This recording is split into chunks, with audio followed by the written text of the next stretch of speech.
Hey, Drew, this is Gavin Worrell. This is Carson Beeman. We're here from Carroll High School and the Charger Sports Network. And obviously, you have a great big week coming up this next couple of weeks. And thank you so much for taking your time out of your busy day to come chat with us. Carson, it was an honor to talk to you guys. Carroll High School stepped up their game, man. I love watching the broadcasts and the football games. It's helped me stay in the loop from afar. And so I appreciate you guys and all the hard work you guys do. I'm looking forward to chatting with you guys. So we're so happy to hear that you appreciate our work. You have a great busy week this week. Obviously going to the Super Bowl in a couple of weeks here. From Carroll here, what kind of prepared you from Carroll High School to now being in the Super Bowl next week? Wild when you think back to your journey and kind of where it all started. And even our journey at Carroll and what Carroll's gone through. You look over the past decade. When I came in as a freshman, I think the year before they went something like 1-9.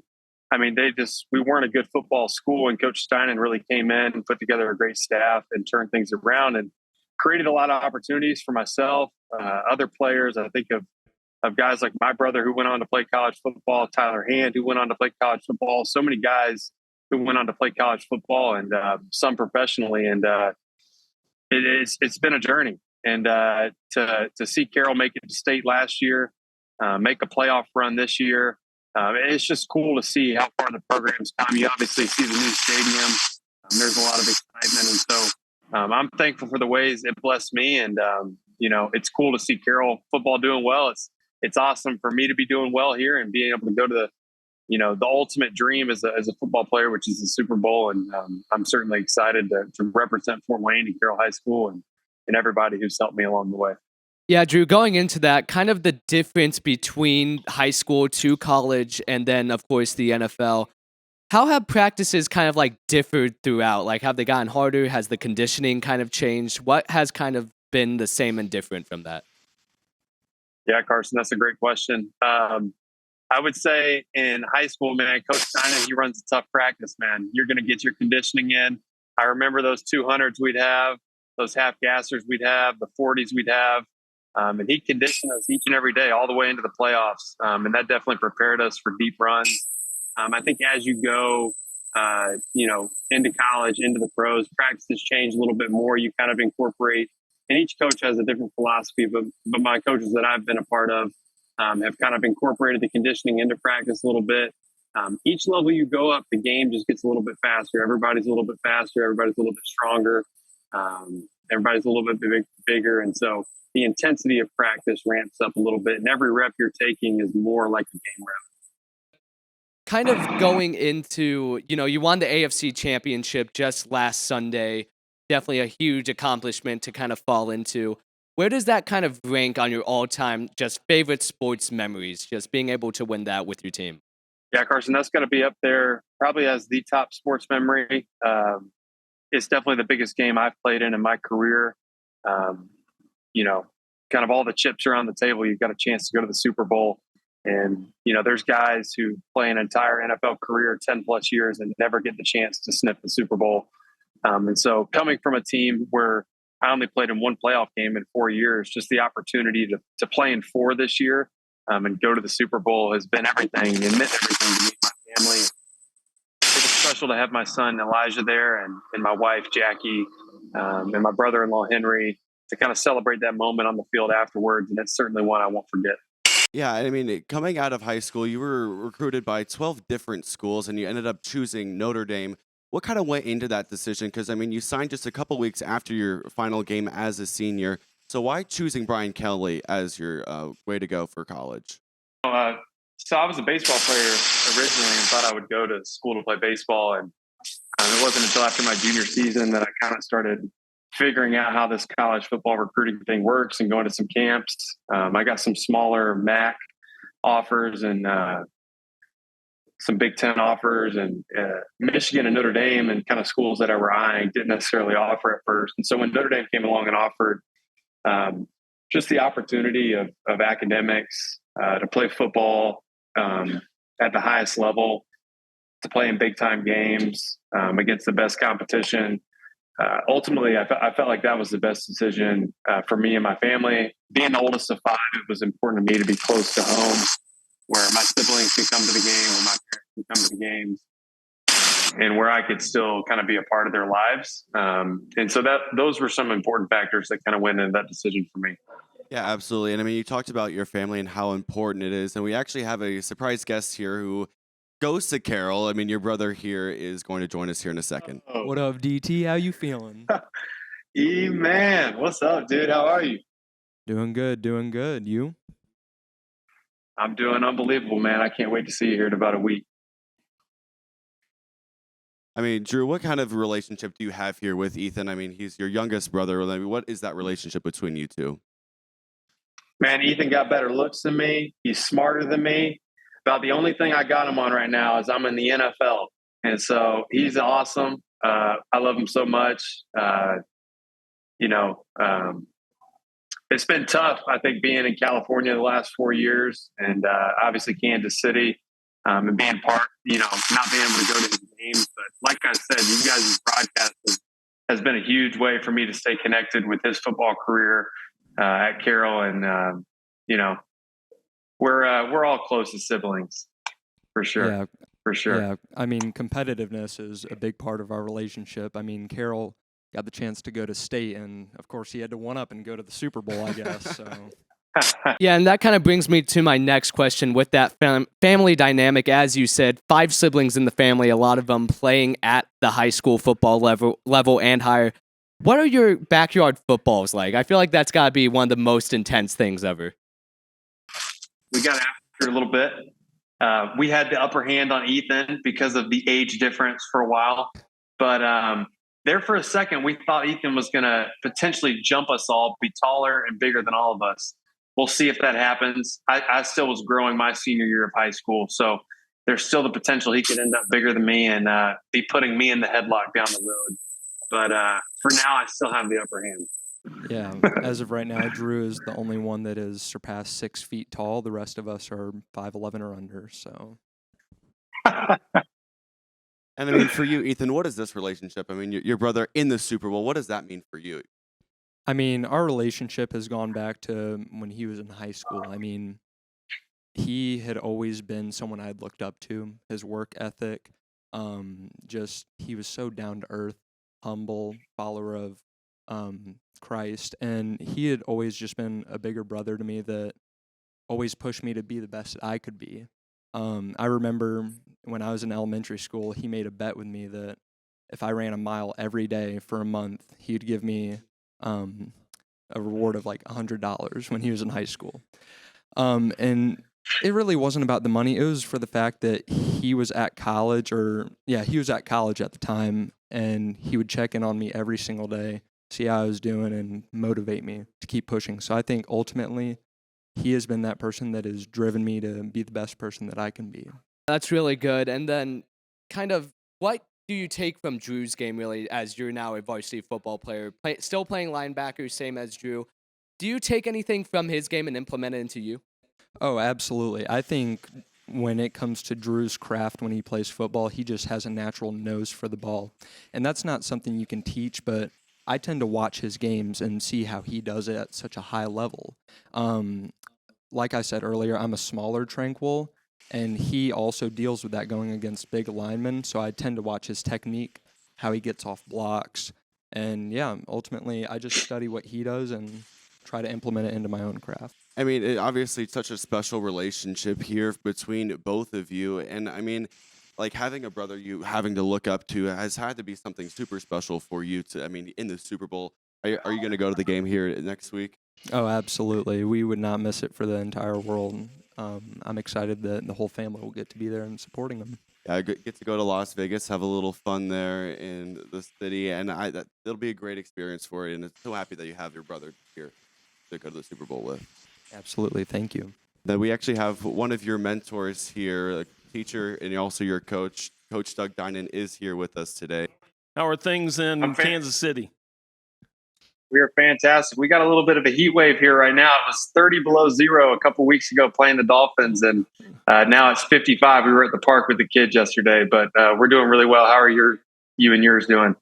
Oh, excellent, excellent. And we enjoy watching, every Sunday. We enjoy the legacy that you left here at the school, and we're blessed and enjoy every moment that we get to see you play. We couldn't get past the regional, man. You guys have done way more. It's really cool seeing the program excel under your leadership, and it's been fun to watch from afar. That's for sure. Yeah, we appreciate that. 22 was a special year. We accomplished those goals that we didn't get to, when you were here as a player. I mean, you just talked about the legacy that he has left here. What is his impact here now that he's in the Super Bowl, the first Carroll Charger that has on to go to the Super Bowl? What has that meant for this program? Well, first of all, there's not an individual that was a harder worker, a more compassionate person, a great teammate, lead by faith all the time. And he's a classic example of what we want our players to be all the time. Yeah, Coach, you kind of just talked about how hardworking he was and kind of just the pleasure of being able to coach a player like DRUE TRANQUIll. When I ask people about DRUE TRANQUIll, one of the first things they always bring up is how athletic and hardworking he is. When he was coming here to Carroll as a freshman, was that made very apparent on the first day, or did he kind of grow into that? Yeah, Drew and I entered the building almost at the same time. It was 2010. He was coming in as a freshman. That was my first year coaching. And he had a cast on his arm at the time. He had broken his arm playing baseball, I think. And it was evident that he was going to be on the field early as a freshman, early in that career. And so we're blessed with that. I mean, there's a couple of memories, that stick in my mind. His junior year against Penn, he just dominated the game. Had a little tip play, caught a ball, went for a touchdown. We ran Wildcat, and they knew what he was going to carry the ball, and he continued to dominate that game. And his senior year, a memory, Drew, I don't know if you remember this, against DeKalb. Him and Justin are just going off on DeKalb, and they played rock, paper, scissors to see who was going to carry the ball next, and I'll never forget that. That was a wild game. I remember Justin had 3 touchdowns on 3 carries, and I think I had 3 touchdowns on 4 carries. I tripped up, and he'll never let me live that down. Yeah, that's exactly right. I remember. And I mean, for you, Drew, this is, one of your early mentors. I mean, you're obviously your high school coach here. What is the relationship between you guys have really meant for you, and how you have been able to use that to the level you're at right now?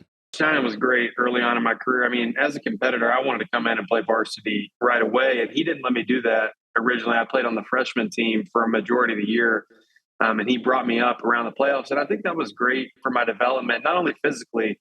I mean, I wasn't the biggest guy. I was probably 150, 60 pounds. I had the athleticism, but I really was starting to develop and grow, and you'll see great coaches, especially at the quarterback position in the NFL, other positions. They might draft a guy in the first or second round. They might have a guy with a lot of talent, but they let him develop.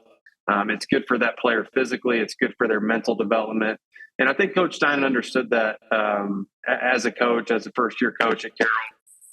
And I appreciated the way that he developed, the way that we communicated, the way that he used me.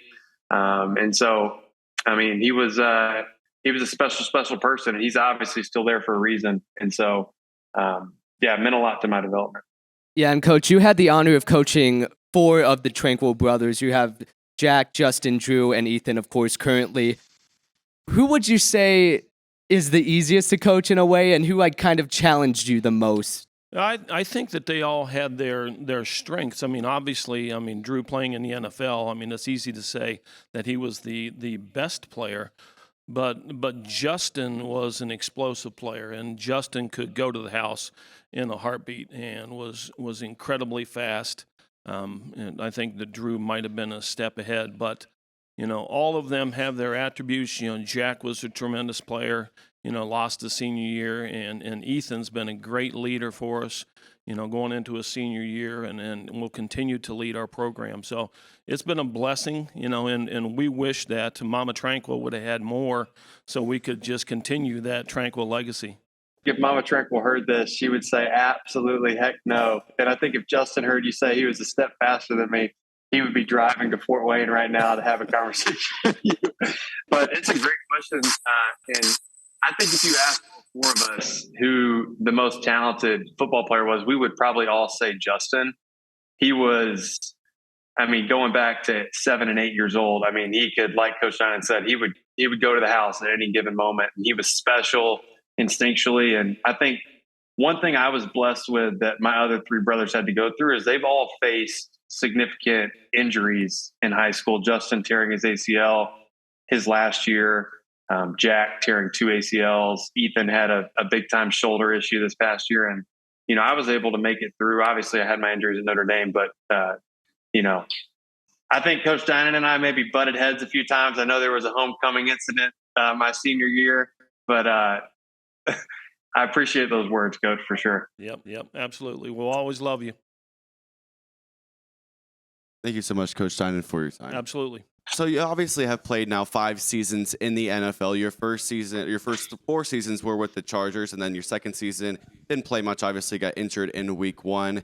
But you've played in 2 big-time stadiums. Obviously, SoFi, the newest stadium to be built, and now Arrowhead, just a legacy that Arrowhead has. Which one has been your favorite to play in? It's Arrowhead by far. I mean, SoFi is a really cool stadium in terms of the infrastructure and how it's built and dug down in the ground. But I don't know that there's a better place to play in the NFL than Arrowhead. So, I mean, obviously you played on some very high caliber teams. I mean, Notre Dame getting able to go to the CFP in 2018, and now you're on your way to the Super Bowl, and you played in a lot of different locker rooms. How has the championship locker rooms differed from ones that you've played in otherwise, and just how the accountability and how the locker rooms differ? Well, I think it starts with leadership at every level. I think it starts with, in the professional realm, starts with your ownership, your management, your coaching staff. But getting to the team element, I think every championship team that I've been a part of has incredible player leadership. And when the players kind of drive the ship, when it's not coaches motivating the team, but when it's players kind of driving the ship, creating the culture, creating the routines, the practice habits, I think you've got to as the ball bounce their way, call it luck, call it whatever you might want. But I think the biggest ingredient in a championship team is you have to have really, really good player leadership. You obviously have to have good players, but you have to have good leadership. And I think there's no sort of leadership on your team right now. I mean, obviously, Patrick Mahomes, Travis Kelce on the offensive end. And then, I mean, you a starter on the defensive end. I know we know how much of a leader that you already are. And, I mean, 8 tackles in the AFC Championship game, and you led the way for your Chiefs in the biggest game of the year thus far. And just, I mean, kind of your AFC Championship win, as you said, was the biggest win that you've had this of your career. And, I mean, how is that championship win going to give you guys the motivation to win here on Sunday? I mean, there's going to be a ton of motivation to win this game. I mean, it's the biggest game you can play in when you talk about playing football. When you grow up as a kid, when you have dreams, like it's winning the Super Bowl. And I know that's certainly been a lifelong dream of mine. I'm really proud of the way our team has developed over this year and really persevered through a lot of tough circumstances, whether it wasn't playing our best ball, whether it was injuries, guys going down. We've just had guys step in time and time again and make plays for our team. And I think momentum is real, but at the end of the day, it comes down to execution and doing your job. And so we're going to play a good 49ers team, and we're going to have to go in there and do our job. They've got a lot of good players. We've got a lot of good players, and it's going to be an exciting football game. Yeah, Drew, and kind of going to playing for the Chiefs, a post went kind of somewhat viral on social media yesterday about a text with you and Coach Andy Reid while you were a free agent, and it read, "Just know when you see red, think Super Bowls." How has it been playing under one of the best coaches in NFL history with Andy Reid? Coach Reid's a legend. Big Red, we call him. He's fantastic. He's dialed into what he's doing. It's a well-oiled machine here. Down to the team meetings, man. The team meetings are crisp. They're quick. They're concise. He's a man of few words, but he's a man with like very powerful words. And when he speaks, like you listen. And I think that's the respect that he's earned through winning in this league, through not only developing winning teams, but winning players and investing in his players, not only as players on the football field, but in life. just the other day, I don't see him much because he's mostly with the offense. But I'm riding up the elevator to go get a meal after practice, and he just asked me how my dad was doing, and I was like, "My dad, that's interesting." And then I remembered my dad had an encounter with him 2 weeks ago before one of the games, and it's just small things like that that make Coach Reid special. He doesn't forget the small moments. Yeah, and I mean, you talk about your legacy here at Carroll, but I mean, going into the Super Bowl, carrying that legacy all the way through now to the Super Bowl, what does that mean for you to basically represent this school? It means a lot. Carroll meant a lot to me. Obviously, all my siblings have gone there. That's where I grew up. That's where I got my education. That's where I met my friends. That's where I played ball, football, baseball, ran track. I've got a lot of memories there. It's where I met my wife. And so Carroll will always hold a special place in my heart. And, it's fun and exciting to know that, your community can get excited to see, one of theirs in a big game. I know a lot of us, we watch the Super Bowl every year. I know I've watched the Super Bowl every year, and to actually be in there now and for people in our community to know somebody firsthand who's in that game, I think it just adds some excitement to it. And I'm certainly excited to represent the 260 and to go out there and play the best game that I can, and to glorify the Lord in all that I do, and to represent my family. And it'll be an honor. It's going to be a cool moment. Yeah, and kind of going into representing Carroll as a whole, what would you say to all of those little football players or athletes here in Fort Wayne, Indiana, and what would you say to them to just have them keep going as you're in probably what everybody's dream is in playing in the NFL? Yeah, well, my path here has been unlikely, to say the least. I think the odds experts would have probably ruled me out a couple times.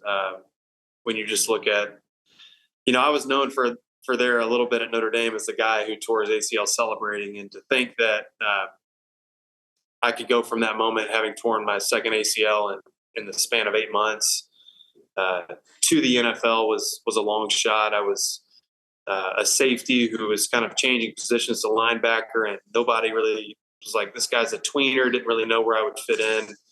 That was kind of my story getting to Notre Dame, and it was certainly my story getting to the NFL, and then having a season-ending injury, my second year, and then free agency last year. Thought for sure we'd be back with the Chargers, and then that ended up working out, and now I'm with the Chiefs, and just all the things that had to happen here. It's nothing but God's faithfulness and God's deliverance in my life, and I have nothing to thank or nothing to give the respect or honor to but Him. And obviously all the people and my family and friends that have poured in, and my late grandfather, Big Daddy, who drove me to all the games and all the practices and all the camps, and my parents. And so I guess in a long-winded answer, it's going to be a special moment. And it's crazy to think that a kid who, when I first moved to Fort Wayne, Indiana, went to a cross-country camp at Carroll. My mom thought she was putting me in a football camp, and I was out there running laps around the cornfields. We'll be playing in Super Bowl 58. It's a cool thing. And I mean, obviously in California for those 4 years, and now here in Kansas City, and then after the Super Bowl here this week, you will go back into free agency, which I know can be such a stressful and a rough time for really any professional player. So what do you kind of do during that off season when you really are just kind of in that limbo, not really sure where you're going to go next? Last year was a learning experience for me. Obviously my first time through it, and I learned a lot. I think the thing I learned the most was just to relinquish any expectations you might have. Certainly you have goals for yourself and hopes. But when it gets to the point that it consumes you and you're worried about it every moment of the day and can't be present with your wife or your kids, or you're just constantly thinking about it, I think that's when it can get to the point that it's not good. And I think it goes for you guys, right? Thinking about where you're going to go to college, and if that gets to the point where it's consuming your every thought, it's probably not a good thing. So I think this time through, I'm just going to relinquish expectations. I'm going to enjoy the recovery time. It's been a long season. I'm going to get out in the water. I'm going to surf. I'm going to play some chess. I'm going to go on dates with my wife. I'm going to take my kids to the park, and we'll see what happens in early March. Drew, everyone here in Fort Wayne, Indiana is rooting for you here in a couple of weeks on Sunday as you'll take on the 49ers. Thank you so much for your time here today. We greatly appreciate it. appreciate you guys. And again, shout out to what you guys are doing from a technology standpoint and a broadcasting standpoint. I've tuned into most every broadcast you guys have done of the Carroll High School football games. And it's cool to see that network expanding. So keep up your hard work. It's benefiting people I know across the country who might not be able to be there in person. So thank you guys as well.